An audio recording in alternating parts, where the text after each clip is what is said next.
Assalamualaikum warahmatullahi wabarakatuh. Apa kabarnya anak-anak semua? Semoga kalian selalu dalam kondisi yang terbaik, sehat selalu, tetap semangat untuk belajar.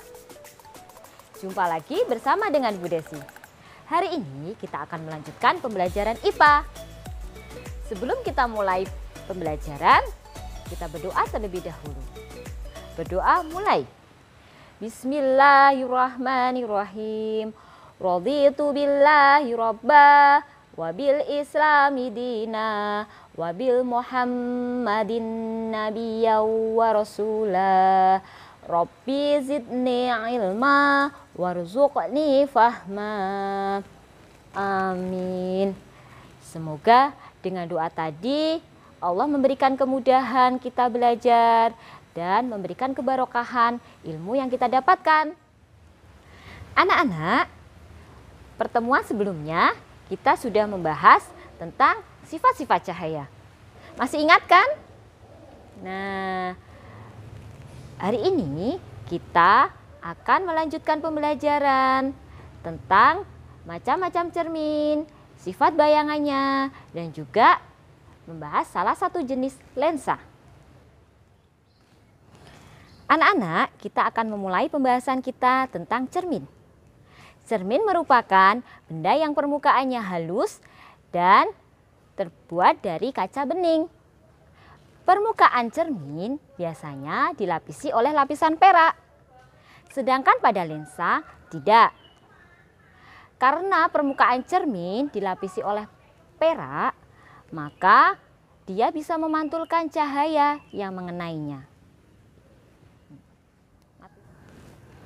Berdasarkan bentuk permukaannya, cermin dibagi menjadi dua, cermin datar dan cermin lengkung. Cermin lengkung ada dua jenis, yaitu cermin cekung dan cermin cembung. Cermin mempunyai bentuk yang beragam. Setiap bentuk memiliki sifat bayangan yang berbeda. Bu Guru akan menunjukkan berbagai macam bentuk cermin beserta pantulan bayangannya. Berikut kita simak baik-baik. Cermin yang pertama adalah cermin datar. Cermin datar adalah cermin yang permukaannya datar dan tidak melengkung. Contohnya apa anak-anak? Iya, contohnya cermin rias yang ada di rumah kalian. Biasanya cermin itu ditempelkan pada tembok atau pada almari. Nah, ketika kalian bercermin, nanti kalian perhatikan bayangan yang terbentuk pada cermin akan seperti apa?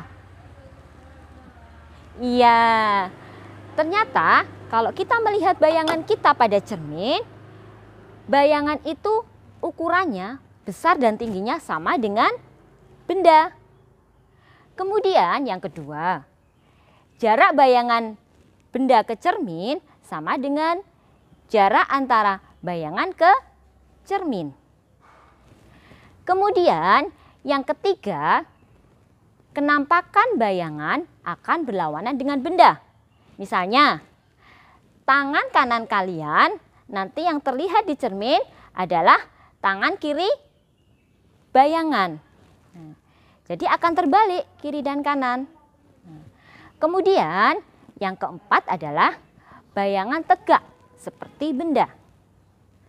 Dan yang terakhir, bayangan akan bersifat semu atau maya. Maksudnya apa anak-anak?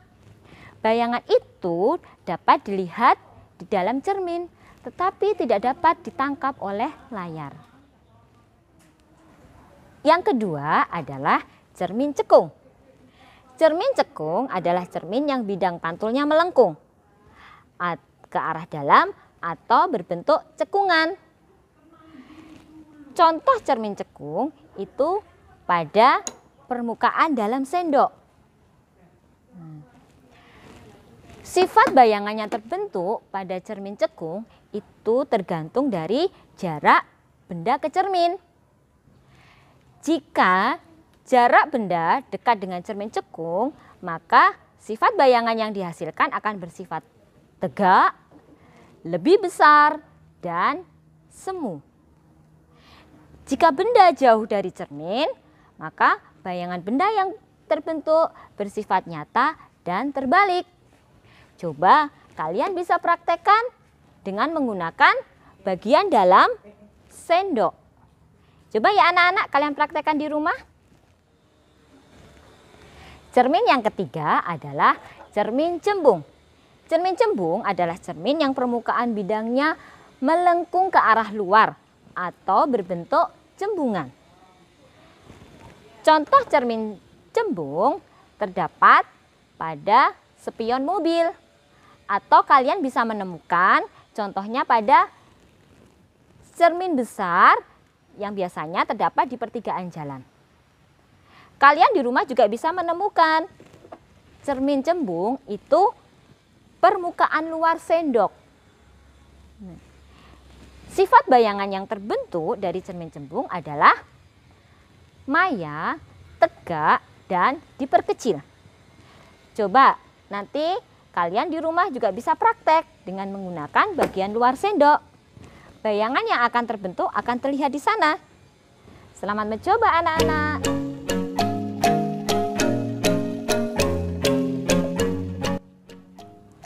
Anak-anak, kalian tahu benda yang Bu Guru bawa?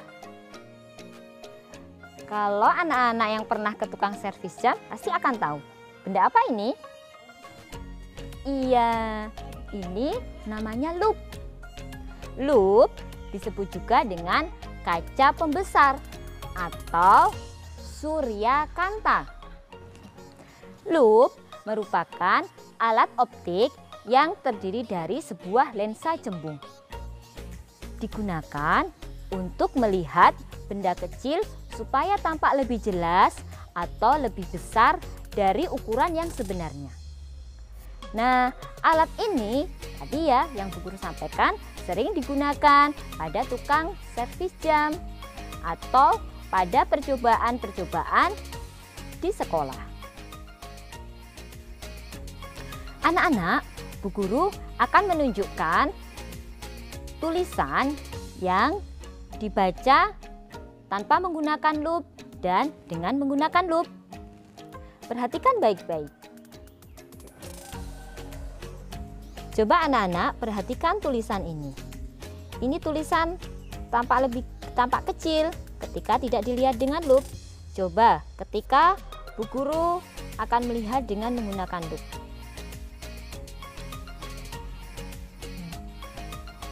Ternyata tampak lebih besar dan lebih jelas dari benda yang sebenarnya. Demikian anak-anak pembelajaran kita hari ini. Kita tadi sudah belajar tentang cermin dan loop. Kalian bisa melihat bayangan yang terbentuk dari masing-masing cermin dengan menggunakan contoh-contoh benda yang ada di rumah kalian. Selamat mencoba.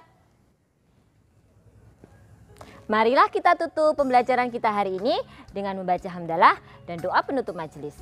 Alhamdulillahirabbil alamin. Subhanakallahumma wa bihamdika asyhadu alla ilaha illa anta astaghfiruka wa atubu ilaik. Dari Bu Desi cukup sekian. Wassalamualaikum warahmatullahi wabarakatuh.